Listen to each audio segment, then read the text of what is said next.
Welcome to Manufacturing Matters, the podcast where we shine a spotlight on Alaska's makers, doers, and innovators. I'm Sammy Jo. And I'm Megan. We're here to share the incredible stories of Alaska's manufacturers and the industry experts helping them thrive. This show is brought to you by the Alaska MEP, the Manufacturing Extension Partnership, helping manufacturers across the state to innovate, grow, and stay competitive. So each episode, we will bring you conversations with the people behind the Alaskan-made products, the challenges that they face, and the solutions that keep moving them forward. We'll also chat with the industry experts who provide insights, tools, and strategies to help those manufacturers succeed. So whether you're a maker yourself, a supporter of the local industry, or just curious about what goes on behind the scenes, you're in the right place. Let's dive in. Oh, look at that. It's going. Awesome. All right. Well, welcome, Erica. Thank you so much for joining us. We're super excited to dive right in. So first, can you tell us about the gBETA program yourself and how it helps manufacturers? Yes. Hi, everyone. My name is Erica Dye. I am the program manager for the gBETA Alaska Startup Accelerator. It's gBETA is a free 7-week accelerator program designed to help early stage startups, specifically in Alaska, gain traction and prepare for long-term growth. We provide individualized mentorship, networking opportunities, and access to investors and industry experts. So for manufacturers, that means support in refining their go-to market strategy, identifying funding opportunities, and optimizing operations. And really not just manufacturing operations, but business operations. So we also connect them with potential partners and help them scale efficiently. So that is our program. I think it's a great resource to have here in Alaska, and I'm not biased because I did it, but I really do think that we need more programs like this to prepare our entrepreneurs in the state. Yeah, so this is huge. What cohort are you guys on? So we are kicking off our 4th year of the program. It started in 2021. So there was a 2021, 2022 program, and we do 2 cohorts a year. So we select 5 companies in the fall and 5 companies in the spring. So about 10 companies go through the program each year. We did 2021, 2022, skipped 2023, and just completed 2024 recently. So we have another cohort we're selecting soon. Absolutely. That actually dives right into the next question, where I believe the registration is closing soon on February 28th. So what should potential participants know before signing up? Yes, it is wild. It is February 10th and just 18 days away from closing our application. So first and foremost, I just want to remind founders out there that gBETA is equity free. So this program is going back to what gBETA is. We are part of a larger company called Generator that's based out of Madison, Wisconsin. And Generator runs programs in about 40 communities nationwide. There are also a couple in Europe. So it's going back to what Megan said, like this resource in Alaska is very unique in that not only in the program are we working on connecting our founders to the right resources within the state, but also kind of serving as that bridge for Alaska outside of the state as well, and access to resources that maybe other startups are getting elsewhere. And so once you join gBETA, you're not just part of the Alaska gBETA and the Alaska community, but also the startup community at broad, like nationwide.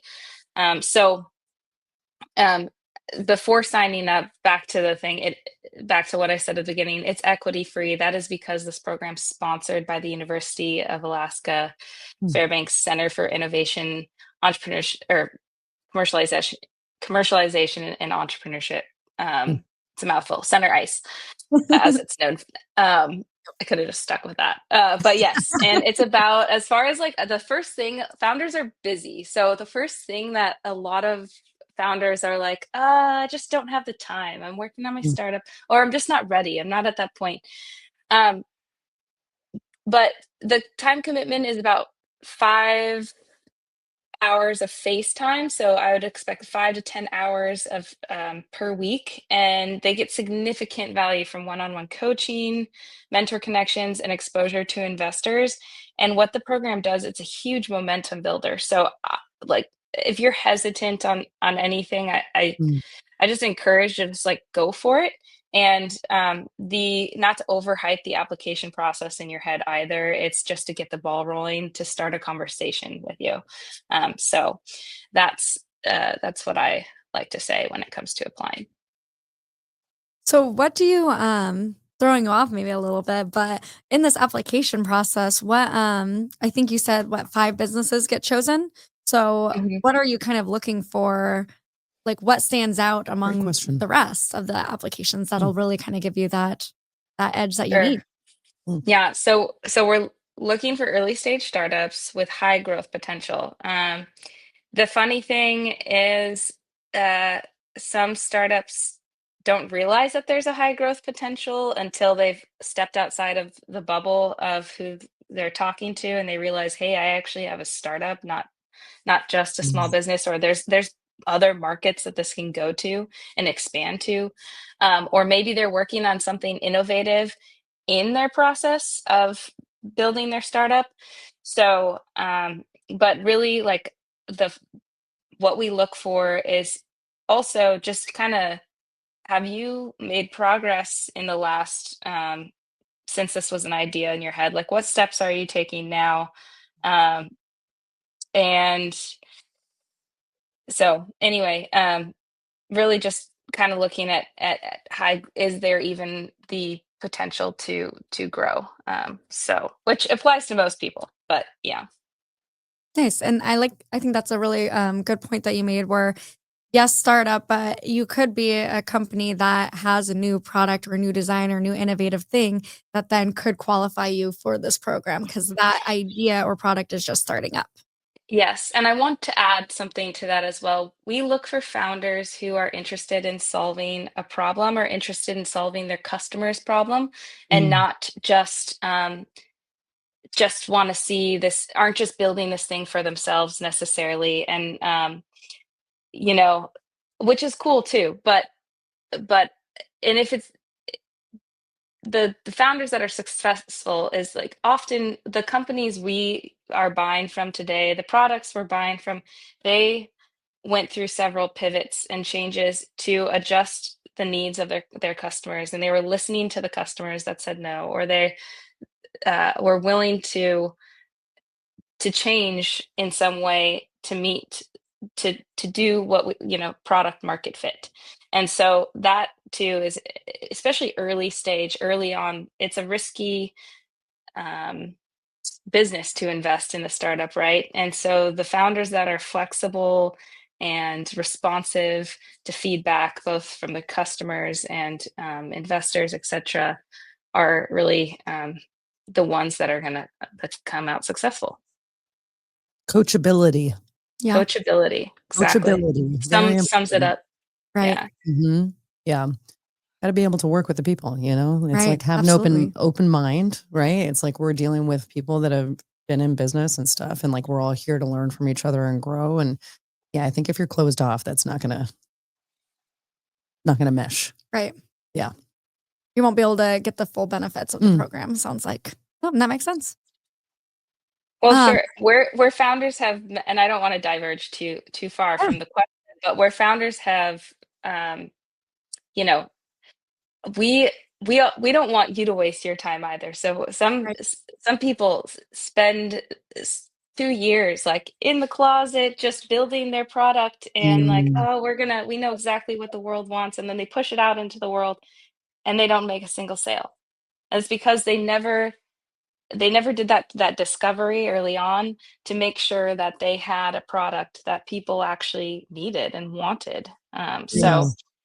So we look for that in a founder, that founder that's listening and or willing to listen, like you said, coachability.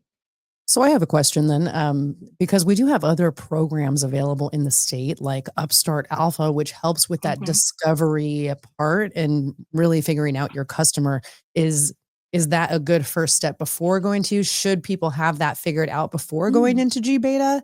Or is that something else that you can figure out? I guess, do you have to have a product already in place, or can it be idea based? Yeah, so we really look for founders that have kind of done some of that customer discovery, Mm, and have some prototype going already. Mhm. So that's kind of the founders that will benefit the most from the program. mm, Um, that said, I do like to talk to founders that have an idea, and I think it's always interesting because some people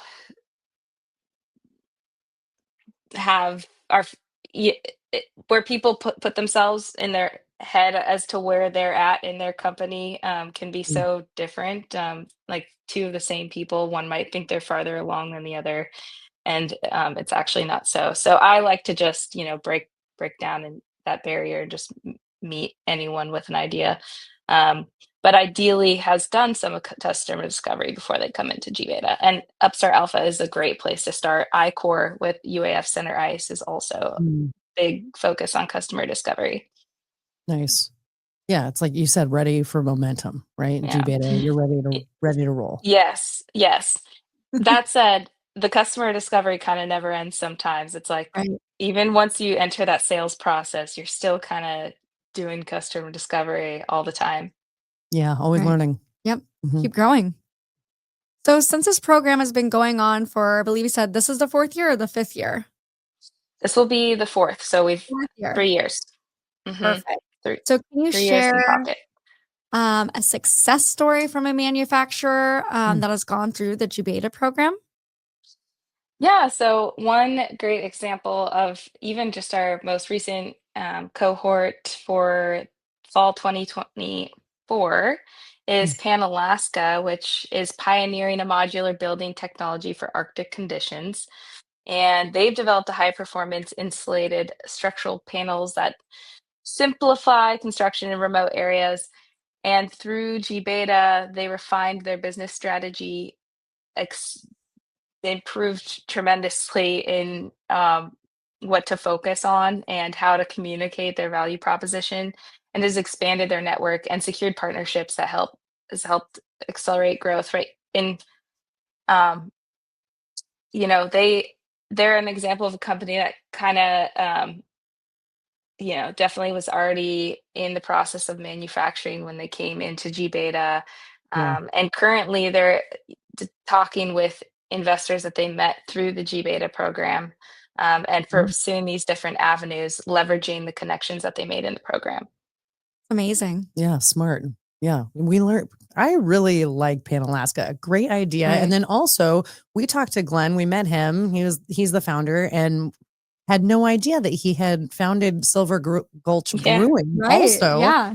So he has that manufacturing experience and background, and now to take that into a whole new product, Whole, it Mhm. all, yeah, whole different industry. Yeah, Yep. definitely. very interesting. Very cool. Thank you. Thank you so much for sharing that. I Mm, feel like, yeah, Pan Alaska, I feel like people are kind of like learning about what that is now and knowing that they went through this program too. And that's kind of, they're able to leverage those connections. That's amazing. yeah. And what's interesting about his product too is it's because it is so new, it's like people have a hard time with trusting how awesome it actually is, right? And so Right. it's been interesting to watch him and kind of see the challenges that he's been facing as a manufacturer too. Yeah. Mhm. Yeah. And a big I'll give another example because a big ex- goal of our program is that the founders go on and to either raise 50K within the first year of graduating from the program or Mm, going into an investment accelerator. Forge and Found was also in our spring 2024 cohort. Jen went on to the SKU accelerator, which is an mhm. awesome, second accelerator that's very focused on just consumer product good companies. Yeah. So think, Dude Wipes or uh, Sieta Chips, Verb, Mhm. any of those kind of a lot of these brands that have and getting just that mentorship specific Ora Bora beverages. So just Mhm. getting launched, gBETA can be a great launching pad into these other investment accelerators as well. And it just costs you your time and Right. energy, Yeah. which is great. Right. Yeah. If you're Low barrier to selected. entry there. Yeah. Yep. Yeah. Love that. Perfect. So how did you get started with this program, and what kind of inspired you to take this on and launch Mm. this program? Yes. So I've always been passionate. I have an entrepreneurial spirit, a bit. You guys mentioned Upstart Alpha before. I did Upstart Alpha a few years, like I forget which year, but several years ago now. And then I also have kind of an investment, econ and finance background. And before starting with gBETA, I was working with a VC firm in Austin, Texas. So really, kind of those two things came together. And I'm I'm from Alaska. I grew up here, so it was awesome to see that. Hey, I can be doing helping startups here in my own state. I lived in Silicon Valley for 2 years as well, and definitely was around the whole startup ecosystem world and witnessed a lot of things, and just see how robust that whole area is in supporting startups. The startups have so many easy ways to access mentors. There's events constantly going on. They can lean into the expertise of so many individuals, and we just need that in Alaska. So I'm just passionate about building that those resources and ecosystem here. Um, and manufacturing and innovation play a critical role in our regional sustainability. So this gives me an opportunity to support businesses that solve real world challenges and go see companies go from idea to fully operational scalable business, and that's what drives me. Absolutely. I love that. Yeah. I love that. Yeah. When I went through the program, it was with Linda, and Mhm. it was amazing. But Erica, you've just flowed so well into it. It's been great getting to know you throughout the process too, because all of us, all of the resources, we kind of learn about each other. We get to know Right. each other so that we know how to Definitely. refer people to different things. And 100%. yeah, I love seeing the growth of Mhm. gBETA and that it keeps coming back and more people keep going through the program. I tell people about it all the time. And speaking of growth, because I know Megan, you went through it, one of the first cohorts, I believe. Mhm. What is your title, Erica, and how many people are in the gBETA program? Mm. So I am program manager. So Mhm. I am one of those mentors that the companies are meeting with twice a week, actually. I'm kind of that fire under their belly to like bring down the hammer when needed, but also be the shoulder to cry on. Sometimes I'm playing devil's advocate, other times I'm playing supporter. So multiple roles. And funny, I think I just answered a call from Ben Kelly. Uh, I did. Ben, I'm on a podcast. No, I'm on a podcast right now, but it's Hi, so cool Ben. you called because we were Ben. just talking about the ecosystem in Alaska. Um, so let me call you right back after this. Bye.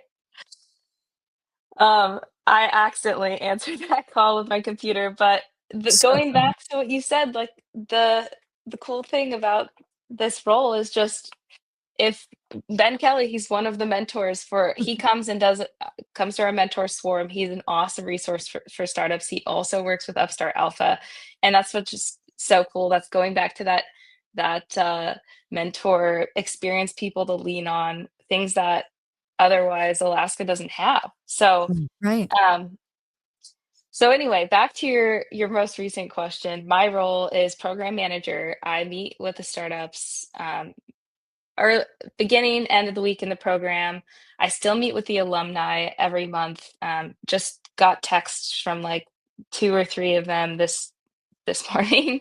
So they're still, they still come back and ask for this and that. And I'm here to support not just the startups in the program, but the alumni as well, which is really awesome about gBETA is that just after the 7 weeks, we're not just like, see you later, don't talk to us again. Yeah. We Right. want to see you succeed. Um, and as far as generator as a whole, I mean, there is because we have a program in about 40 states, there's at least like 40 other program managers roughly. Okay. But the company as a whole, I think about 200 between 200 to 50 employees. Oh, So wow. it's a big network, and these Yeah. program managers and all these other places are doing just what I'm doing, which is building mentorship uh, relationships with people who are mentors, investors. So if you Mm. think about that, what I do on the day-to-day basis and multiply that out, I was just slacking the channel this morning asking for, hey, does anyone have a multi-founder LLC operating agreement that someone can use as an example in the Alaska market?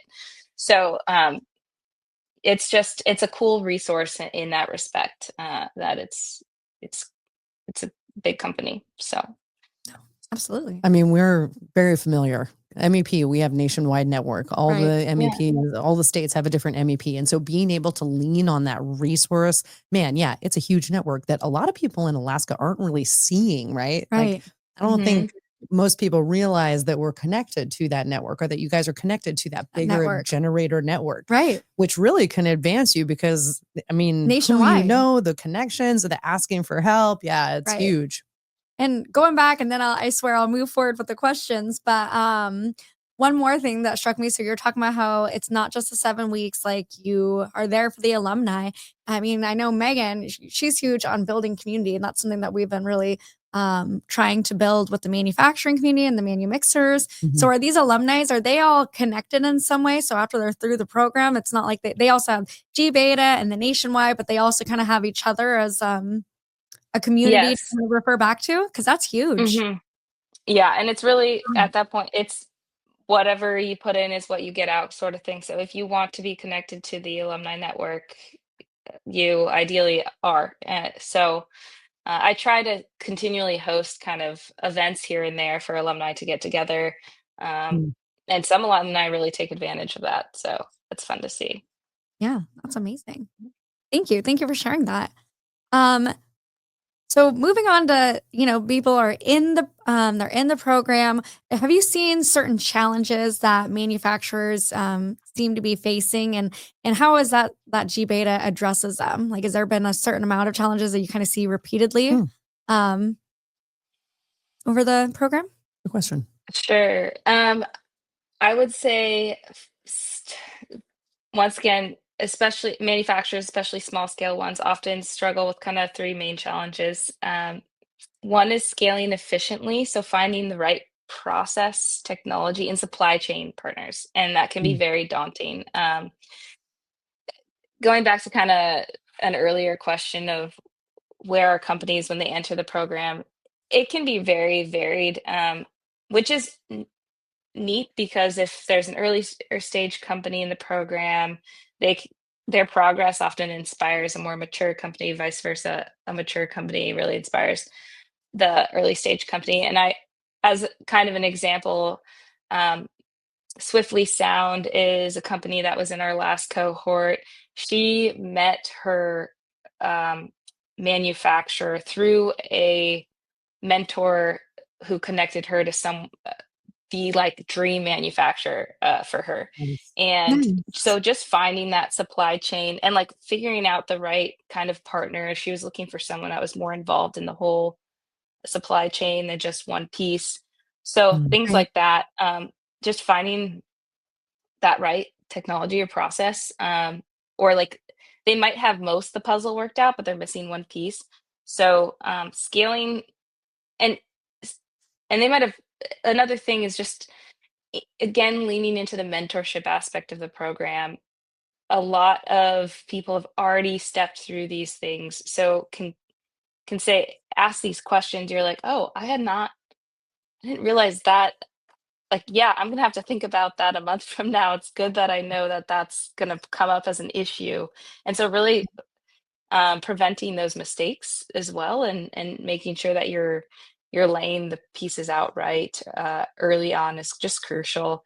And then another big issue, of course, is access to capital. So um, many manufacturers, especially in manufacturing, you need funding for equipment and for product Mhm. scaling, and to do it quickly. Like you're like, oh yeah, I'm ready to push sales, but then could I actually supply that volume, and making sure that's all set up, and then market penetration. So once again, I mean, it really just depends. Some founders are really good with sales. They really know their customers, but others are just like more tuned in on the manufacturing and the product side, and Mm. securing contracts is like not their forte, or they don't know how to do that, or it's a roadblock, and there's a lot of unknowns in that.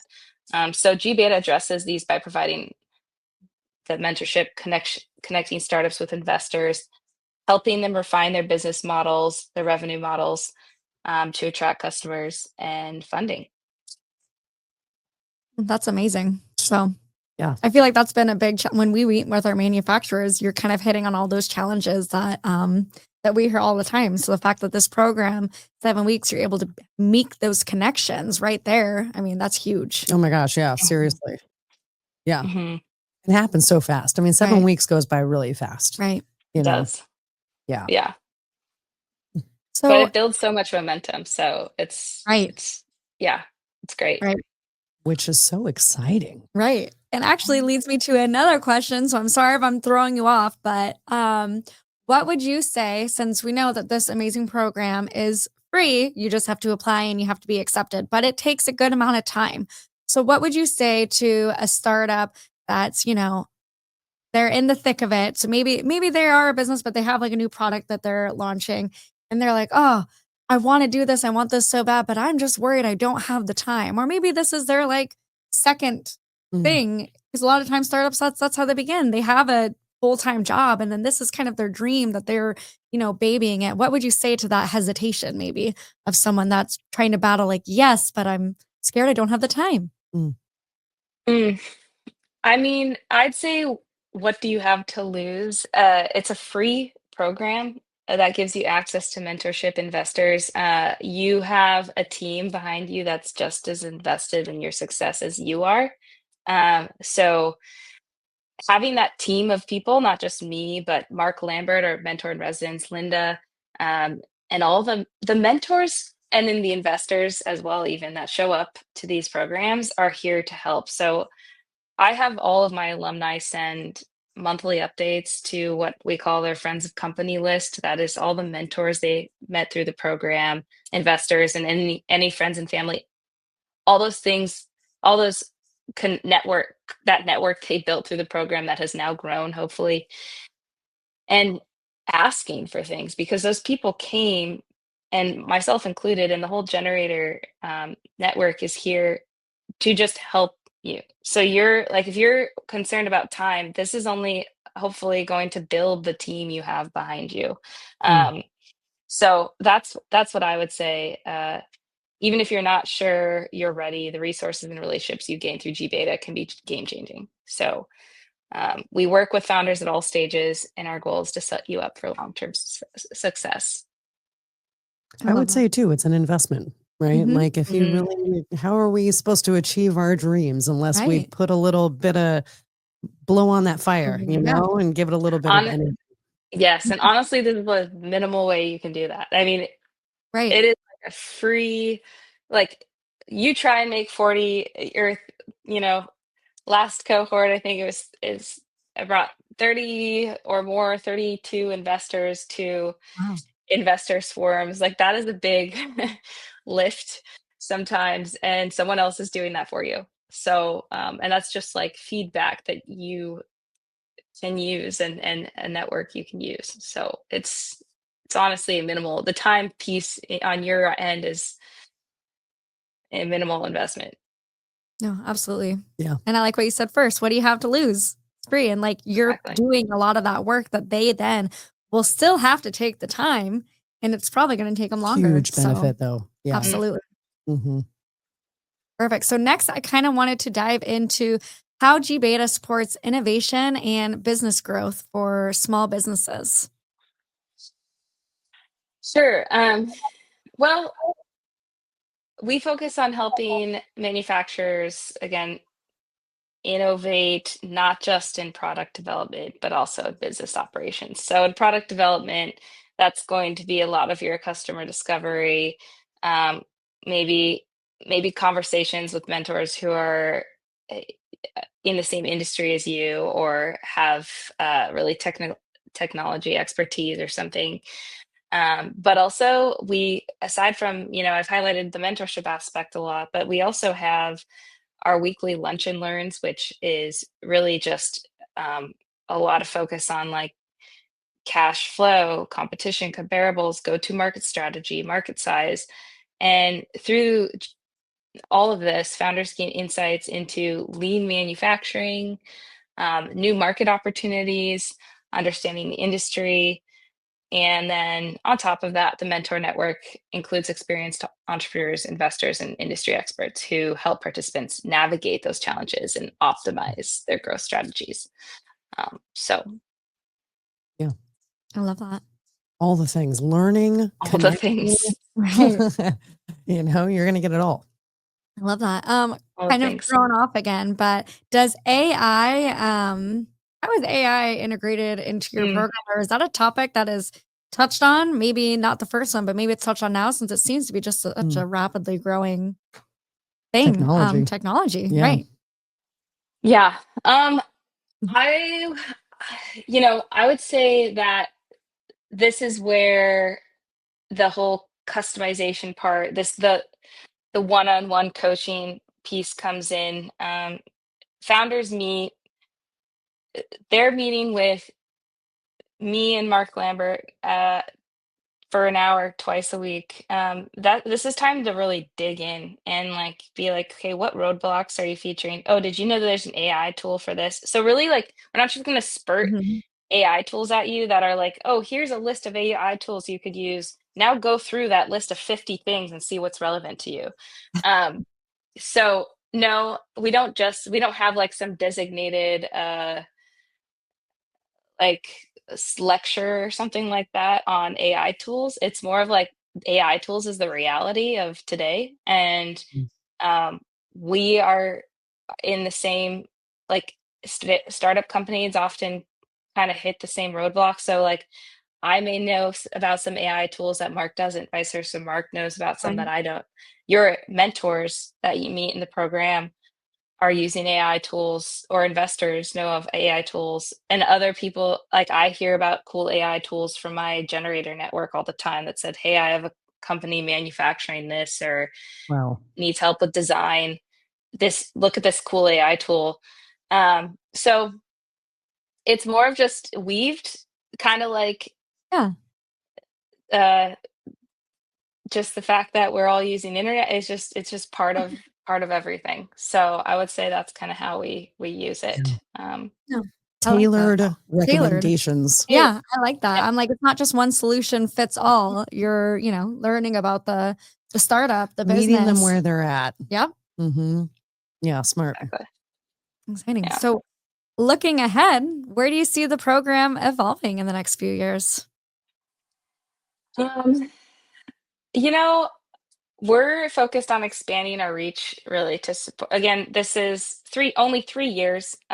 Companies have already the so we've graduated 30 companies, 3 years. Um, those companies have gone on to raise 5.5 million, and this is just, I mean, that's just taking into consideration that 6 of those 30 companies just graduated like 2 months ago. So Mm. Wow. 5.5 million our companies have already raised in funding. I would say this is the third year. We're still expanding our reach to support more startups, particularly in rural regions, but also while continuing to focus on overturning all those stones in urban areas as well. That is a huge focus of the problem, is just not leaving any stone unturned. There are startups out there um, in Alaska that are kind of siloed and don't realize that there's resources they can plug into to grow and to help. So we're also strengthening our partnerships with, industry groups over time, and universities and economic development organizations to provide more specialized resources like MVP. Like Mhm. when a startup comes to me and they need uh, help with something specific with manufacturing, we all kind of lean into each other. So um, anyway, just expanding, I guess, in the next few years, just reaching more startups in the state. And two cohorts a year. Two Yep. cohorts a Two year. cohorts a year. Hmm. Nice. Yeah. That's amazing. Just keep growing. And I feel like Alaska is really unique with that and leaving no stone unturned because we're such a big state. And like you said, there's so many people that maybe aren't on the road system or don't have that access and really Mhm. how to be able to target Yeah. them to give them those resources that they need. So that's an excellent point that you touched on. Yeah. Yeah, that too is just in person goes so far, but as a state, we have to be we ha you know, we ha I don't know what word I'm looking for, but we are spread out so wide. Right. So, um, it just comes down to kind of knowledge, and that piece has to be really big up here, I think. Yeah. Creative. We gotta be a little Right. creative with Mhm. how we Yeah, share and connect, absolutely. yeah, using our tools virtually to be with each Right. other. Mhm. Be able to You connect did this more. last cohort a lot up were you up in Fairbanks often for the last cohort? Because I We we had our showcase. So at the end of each program, we do a showcase or a pitch night, and our cohort pitches to an audience. And let's see, in late November, just before Thanksgiving, they pitched to on the university campus at the pub there. We had the pub packed, which was really amazing. fun. Yeah. Yeah. Yeah. I love that you brought it to Fairbanks. Good job. Yeah. Yeah. Moving Mhm. it around. Absolutely. And then Exactly. that brought me to another excellent question. So, speaking about being so vast and statewide, how much of it is virtual and how much of it Hmm, is in person? good question. Uh, 90%, the majority is virtual. We have our kickoff in person. So it's kind of a 2-day event. That is really neat and an important piece because just making the kickoff in person. The first day is just something fun, getting together with both alumni, mentors, the rest of the cohort, myself, the in just community partners, people that you will meet for the rest of the program over Zoom. So having that kind of initial like, oh, I've met you before, I've seen you, I've shaken your hand, we've cheersed. So that's kind of kickoff. The kickoff is in person, and then we also do a second day where you're actually with the cohort for a full day, actually working on business stuff, working on laying the foundation for the rest of the 7 weeks. Mm, And kind of answering some questions about your startup and establishing where you're at now so we know what you're going to focus on throughout the program. That's 2 days in person, and then the rest of the program is virtual. Like I said, our mentors are spread out. They're from the lower 48 sometimes with their expertise. Some I've had people join from London, um, and then people in the state, but also again, it's Alaska, so spread out. So Right. the everything else is Zoom. Unless you're in Anchorage, I'm happy to meet, in person and things like that when needed, ad hoc. And then we have our showcase, and that's in person. So most of the program virtual, except for that kickoff and the showcase. lots of Nice. flexibility. Yep. Yeah, Yes, flexibility, but yes, having that intro flexibility. is so important for Right. building that community and then creating an icebreaker, relating a little bit to other people. Hmm. Mhm. Building that network, because like you said, then there's the alumni network. And so it's much Yeah. easier to relate once you've met them in person, shaken their hand, that sort of thing. So thank you. Definitely, So definitely. to wrap up, I think one of our favorite signature questions is why does manufacturing matter to you?